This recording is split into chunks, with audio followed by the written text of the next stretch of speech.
Hello and welcome to Flippin Through, the internet's #1 Mad Magazine news, review, and interview channel. And today we are flipping through Mad Magazine number 301, released March 1991.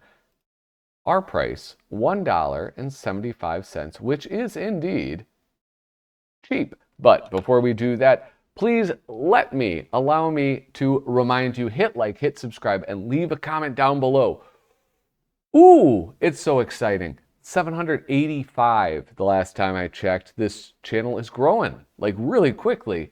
Thanks to you. Thank you. For real. If you have clicked subscribe recently, I really do appreciate it. That's like, it feels good. All right. Views are up. Subscriptions are up. You know, I'm doing better than Mad Magazine. Anyway, if you want to support me in another way, patreon.com/flippinthrough. What do you get? Well, there's two things you get. One is a 6 set of stickers, and the other is a pretty awesome set of buttons. If you go to the Patreon, there's now 2 tiers, and you'll see photos of the stickers and photos of the buttons. These are the people that I get to thank for supporting me now. Jacqueline Gosling, Reflection of Perfection, Frank Snyder, Misimo, David Strickler, Megan McInerney, Shane Buckley, Bobby Weigel, Cam Hayden, Rob Wilson, Rod Mead Sperry, Andrew Goldfarb, Casey Ori, and Little Cozy Nostril. Thank you guys so much for your support, and I hope that I can keep on earning it. With that, let's get overhead. Where am I? There we go. If I sound a little bit more nasally than normal, I'm still battling this cold. It's a weird one. I have all the mucus. I feel fine. I feel totally fine. I'm just constantly coughing stuff up and disgusting people around me. So, you know, just thank God that you aren't around me right now. Here we have issue number 301, released March 1991. I like to refer to Doug Guilford's madcoversite.com or Doug Guilford's craftcoversite.com for a little help with identifying some of the things. This is one of the things I had to look up, is who did this cover, because I'm not, like, Richard Williams is a name I know. Sometimes I can recognize his cover art, but other times I can't, and this is one of mine. It's like, who, I don't understand, like, whose art am I looking at? And it's Richard Williams, the inimitable. I don't know what that word means. So here we have 2 cool house ads. One is the Mad's Collector Series #1. This is something cool that I liked, which is in a limited edition of 1,125,000. This is copy number 0000001. Collect 'em all. I did really like that when they would number them. It's silly. It's not that special, of course, naturally, but it is actually kind of fun to know, like, what actual copy of Mad Magazine you got. Because they change, don't they? Am I an idiot? I never even thought about this. It's not like the Mad cover. What was that Mad cover in the 60s where it was like, it had it in the middle and there were like 3 different issues and they had like 3 numbers in the millions? I hope it's not like a case like that and I'm just falling for the dumbest joke of all time. Anyway, let's get into this. We're going to read a little bit of this. What is this called? The masthead? People like this. People like the masthead almost as much as I like the letters department. Today, too many people wave the flag. Who wave the flag want to wave what it stands for. Ooh, so preachy, Alfred E. Neuman. William Gaines, publisher. Nick Meglin and John Fakar are the editors. Lenny Brenner is the art director. Tom Nuskus is in production. Charlie Cadow, Joe Ravioli, and Sarah Friedman are associate editors. And Dick DiBartolo is a creative consultant. Jack Albert is lawsuits. Annie Gaines is logistics. Gloria Orlando, Lillian Alfonso, MC Gaines are doing subscriptions. And contributing artist and writer are the usual gang of idiots. Let's zoom out. Ooh, here's another house ad, which I like, and which, I think I have a button, not from this series, but one similar to it. So it's like about that same size. And here we have some, this is a Norman Mingo art. This is Norman Mingo art. This is MAD 90, I think. That's like one of my favorites. It's pretty cool. Those buttons are really cool. But I think it's so dumb that they added this extra stuff, wrap to MAD. Like, they should have just had Alfred as a wrapper. Or, I mean, I guess this one works. But like some of these images, it's just like, keep it as the image. Like, why change it? A few things on the letters page. 3 things, actually, I want to talk about. One is this, Motley Drew. Mort Drucker is still rocking. After drawing an album cover for Anthrax, heavy metal Mort was asked to draw the wrapper for Motley Crue's monster single, Don't Go Away Mad, Just Go Away. Mort, a headbanger? Go figure. I don't know. I think it was like what State of Euphoria or something for Anthrax. I really love Anthrax. But that's the only one that I could pinpoint that maybe he did. I didn't know he did it though, so that was kind of cool. You know, two things that I really enjoy, learning something new about it. I know those Anthrax boys, they love comics. Judge Dredd, they have a whole song about Judge Dredd. I am the law. All right, Corrections Department. First goof in MAD's history. Issue 299's MAD Sports Agent of the Year should have been credited as follows: artist Angelo Torres, writer Lou Silverstone. How wonderful that they fixed that. And then this is something pretty fun. It is a requirement that, you know, I think that anything that's mailed through the post office, probably because you're getting the benefits of media mail, you have to do statement of ownership, management, and circulation. I don't know if that actually is the reason, just so you know, but I do know that this is a requirement to publish. So at this point, total copies printed, 1,666,574. And they were getting 900,000 returns. So half of what they printed was returned. I mean, over half, really, if you do the math on that. And these are averages. And then right here you have, so you have the averages for the year, and then you have the last month. And for this one, it was like 1.7 million, and then returned from newsagents, 1.1 million. Oh, so many returns. So yeah, I don't know. That's kind of interesting. Here we have gauche. If you were unsure how to pronounce that word, gauche. Gauche is the word. Not to be mistaken with gouache. Gouache, which is a type of like paint. Anyway, I'm just going to kind of boogie through this. They do a cool effect to make him ghost-like, but it's actually not the best ghost-like effect in this issue. So I'll be sure to point that out later. Here we have the surprising seafaring scenario, which is great. I feel like this guy made a few appearances. So it's like, row faster, you slime. Cease, you wallowing pig. Who the hell are you? I remember when I read that, I was like, damn. They said the H word, H-E double hockey sticks? This is insane. You call me the avenging oar for whipping that poor man defenseless. That poor defenseless man, you shall taste the fury of my oar. And then, yeah, so he just beats ass. And then flies away and comes down. Clark, wow, did you miss all the excitement when you went to the bathroom?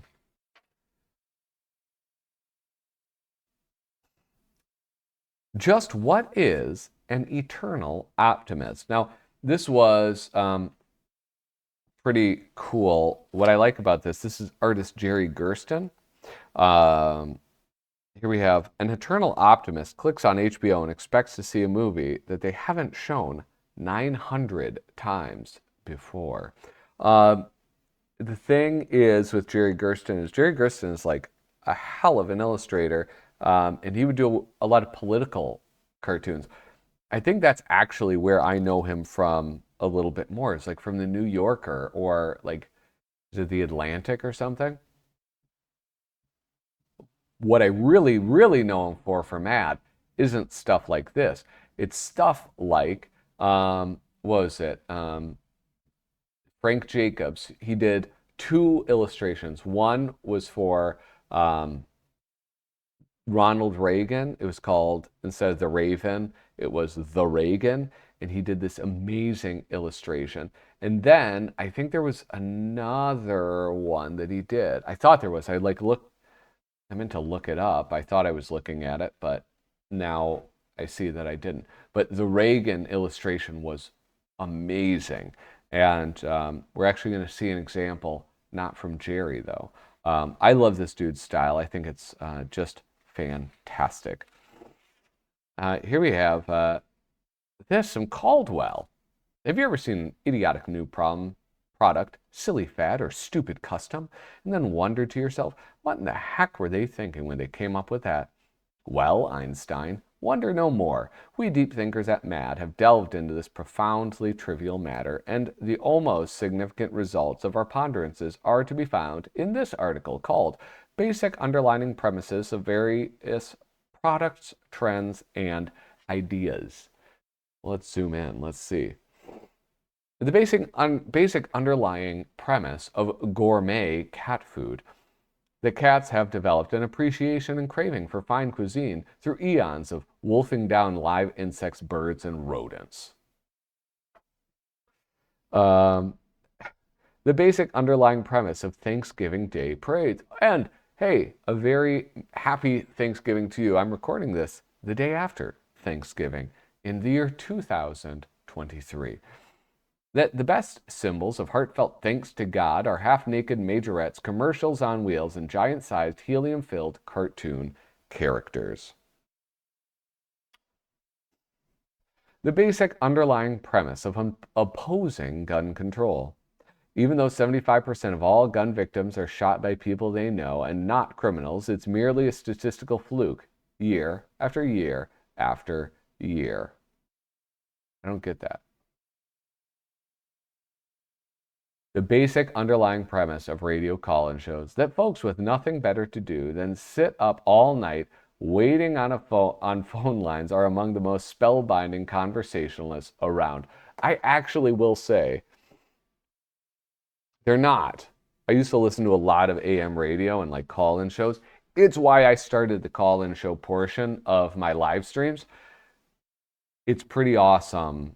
Like when you get a good caller, they can really make the show. And I don't even mean good as in they have something sensible to say. Good as in they're just entertaining.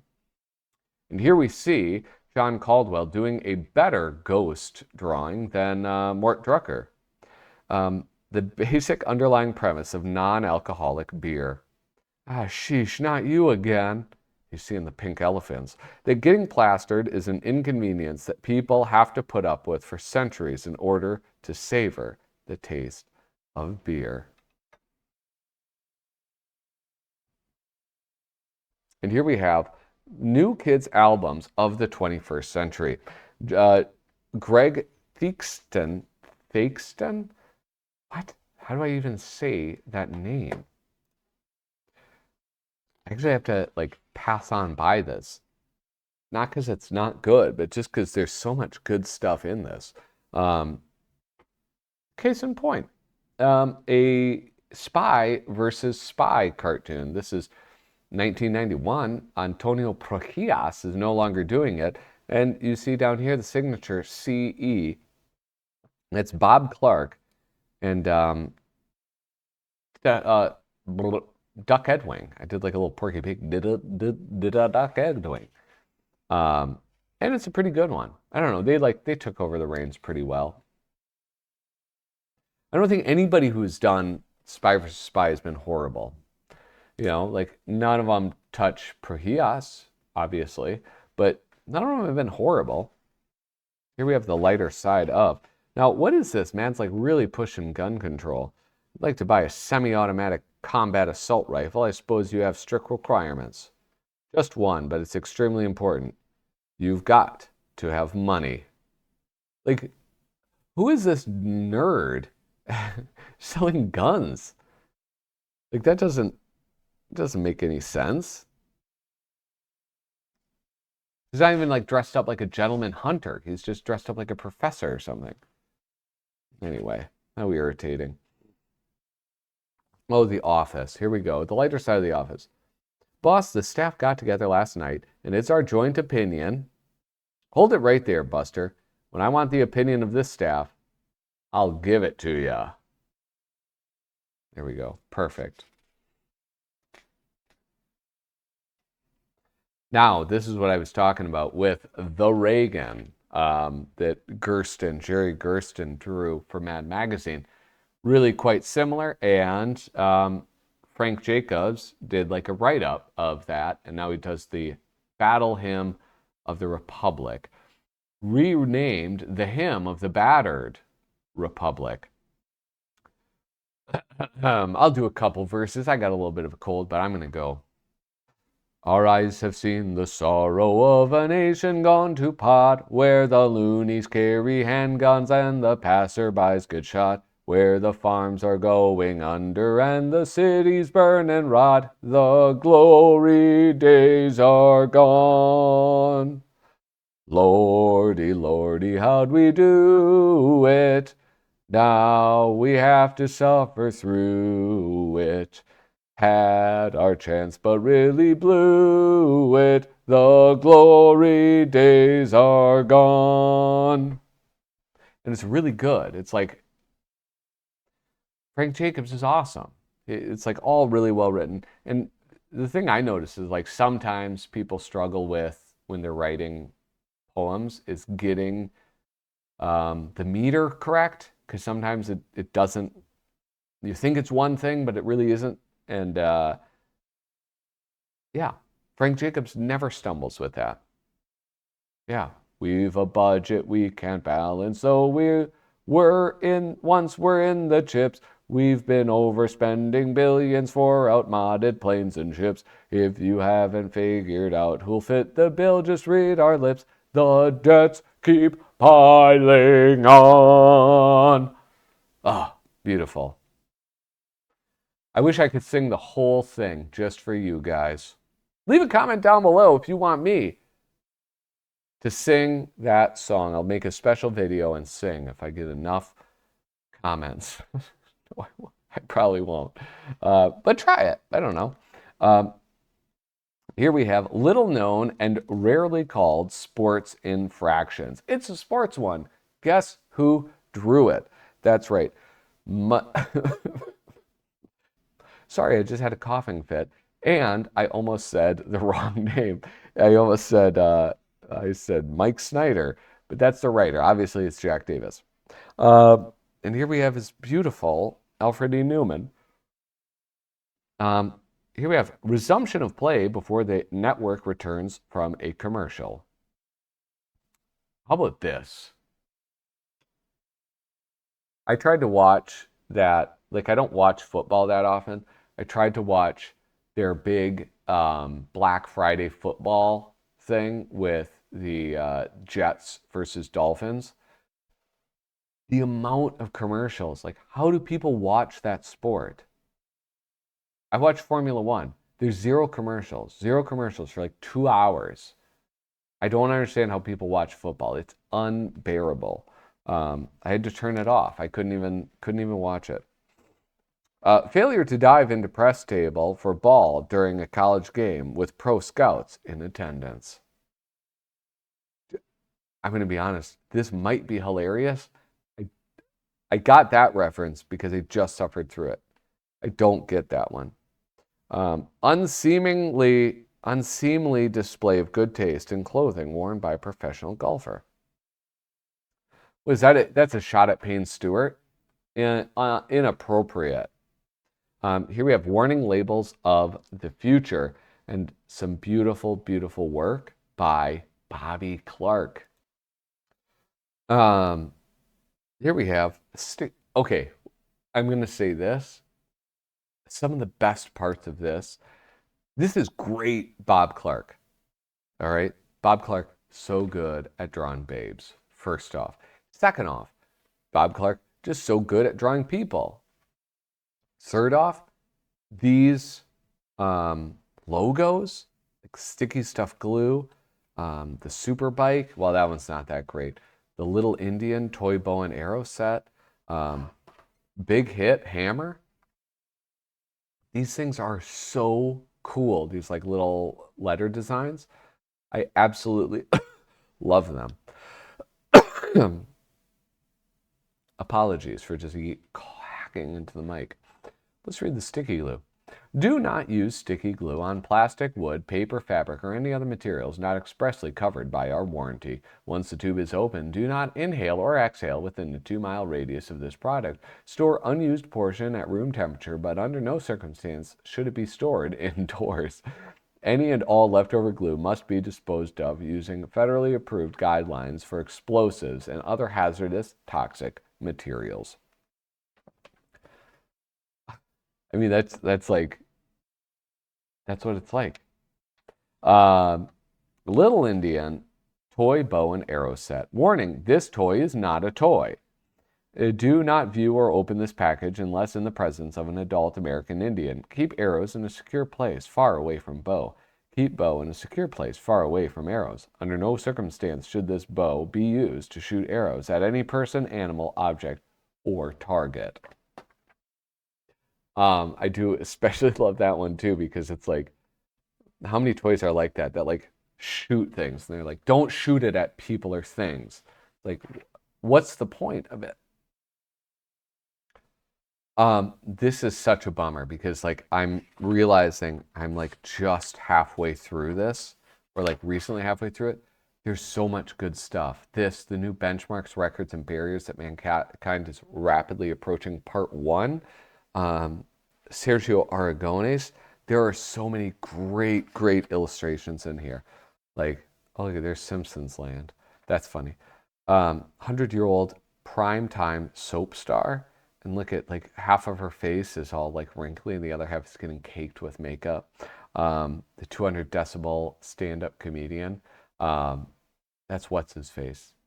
I forget his name. The 10 senator bribe. It is the 75 bad guy Chuck Norris bullet. These illustrations are so freaking great. And if you have this, I don't know, is it good enough where you can actually look at it on your screen? Hit pause, check that one out. Then we have the real demographics of various TV audiences, Volume 1. I'm going to show only 2 of these. The first one, 31% schlumpy real-life dads who make Homer look 3-dimensional. 26 real-life nuke technicians who make Homer look brilliant. 13% folks who found the Jetsons and the Flintstones too sophisticated.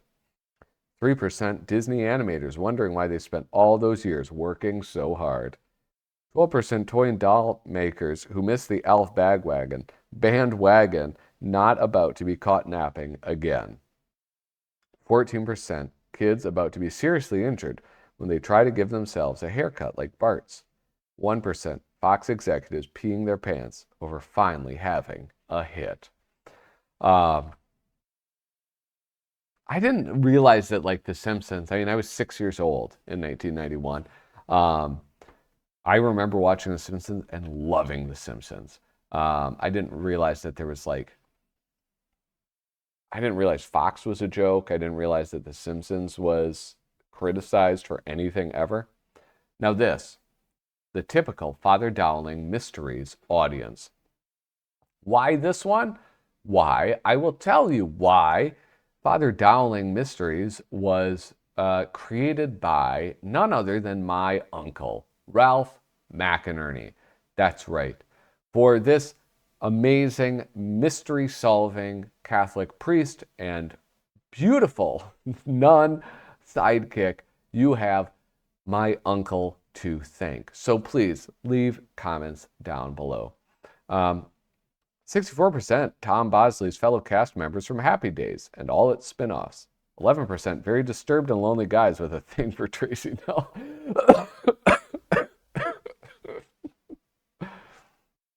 I didn't read this beforehand, folks, so all right, I'm at 11%. 6% fans of the Inquisition who think the clergy should have never gotten out of the law and order game. Oh my gosh. And I can't even spend time with that. We're at like 25 minutes. A knack for phobias? What? Paul Coker doing a movie parody? My God. Was this movie even scary? I remember getting freaked out by it when I was a kid. And then this. This is like one of the most exciting parts, which is the new lifestyle magazines for huge untapped audiences. John Pound doing the artwork. John Pound, who, of course, did amazing work with the, what is it called? Garbage Pail Kids. Racial Conspiracy Theories, a do-it-yourselfer's how-to guide. Property values, and 7 other convenient excuses for keeping them out of your neighborhood. Steroid abuse in the NFL. How can we blame it on the Jews and the Catholics? MB's fall forecast. Which offensive stereotypes will be in this year? At home with the Sternmakers. Our pick for Family of the Year. Bad Neighbor Monthly. Rude Clerk. Amateur Impressionist. And Popular Gold Digging. They're just so great. I mean, it's so great. And then look at this. This is like a top 10 issue. Well, that might be pushing it. This is a really great issue, though. The 90s ruled, guys. Come at me. Come at me with your 1960s. The 90s frickin' ruled. And the last thing that I can really, really spend time on is this. The back cover, a Mad Magazine fake out poster. Hang this in your favorite fast food joint. We're proud our employee of the month, Andrew Bensivenanga, wiped out 768 flies with hamburger spatula in one afternoon. Pioneered method of keeping restrooms clean by keeping them locked during business hours. His multilingual ability enables him to curse out customers in 3 different languages. Only employee who usually washes hands before leaving restroom and is kind to kitchen rats. That's right. Sorry I couldn't spend time on everything. I just didn't have the time. You guys, this has been Flippin' Through. Remember, hit like, hit subscribe, leave a comment down below. Thank you so much for your support, and thank you for watching. Toodaloo.